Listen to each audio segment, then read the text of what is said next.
జగిత్యాల రాయకల్ మండల కేంద్రంలో పత్రికా సమావేశంలో మాజీ మంత్రి బీఆర్ఎస్ పార్టీ రాష్ట్ర ప్రధాన కార్యదర్శి జీవన్ రెడ్డి మాట్లాడుతూ కన్నెపల్లి పంప్ హౌస్ నుండి నీటిని తరలింపు చేసే అవకాశం ఉన్నప్పటికీ రేవంత్ రెడ్డి కేవలం భేషజాలంతోని కేసీఆర్ పేరు వస్తుందని నీటి తరలింప చేయలేనప్పటికీ ఖరీఫ్ పంట సాగు ప్రశ్నార్థకమైపోయింది. రైతులు ఏం చేయాలో తెలియని పరిస్థితిలో రైతాంగం ఉంటే ఈరోజు అల్పపీడనం దేవుడు దయతలచి ఈ వర్షాలు రావడంతోని రైతాంగానికి ఊరట కలగడం, పోసిన నార్లు ఎదిగిపోయి సిద్ధంగా ఉన్న నారు వేసే అవకాశం లేక రైతులు ఆందోళనలోతో ఉండే. ఈ వర్షాలతో ఎదిగిన నారు నాటు వేసుకునే అవకాశం ఉన్నది.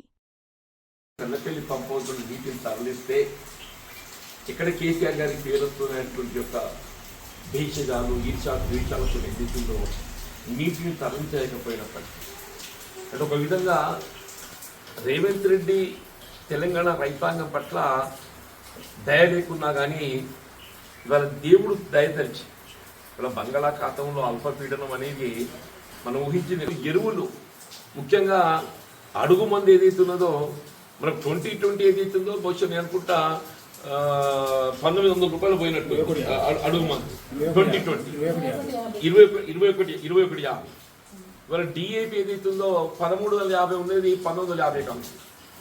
ఇప్పుడు వరి నాట్లు వేసేటప్పుడు ఏదైతుందో ప్రధానంగా మనం అడుగు మంది మీద ఆధారపడతాం. ఇవాళ అడుగు మంది ఏదైతున్నదో ఇవాళ కొరత లేకుండా డిఏపి బ్లాక్ కాకుండా ఆ 1350కి ఏదైతుందో అందరికి అందుబాటులో ఉండే విధంగా అట్లా 2020 కల్టిపై చేయడంతో పాటుగా ఈ యూరియా యాప్ కూడా ఇప్పటికైనా ఏదైతుందో తొలగింపచ్చాయి. వ్యవసాయమే సగం అయినట్టు కనబడుతుంది.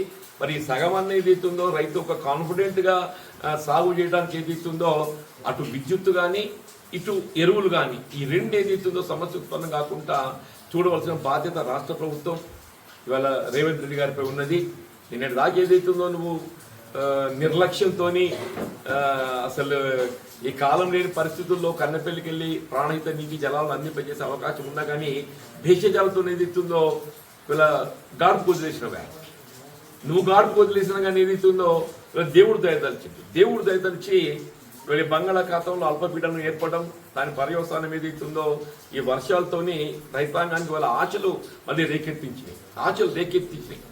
ఎక్కడికెక్కడ ఏదైతే సాగు కొరకు ఏదైతుందో ముందుకు పోయేటువంటి పరిస్థితి కలుగుతున్నందుకు తప్పకుండా ఈ రెండు సమస్యలు విద్యుత్తే కానీ ఫర్టిలైజర్ ఎరువులకు సంబంధించి అడుగు మందు కానీ యూరియా కానీ ఇవి ఏ విధమైనటువంటి సమస్య ఉత్పన్నం కాకుండా పూర్తి స్థాయిలో కల్పిపై చేయడానికి చర్యలు చేపట్టాలని చెప్పి డిమాండ్ చేస్తాం.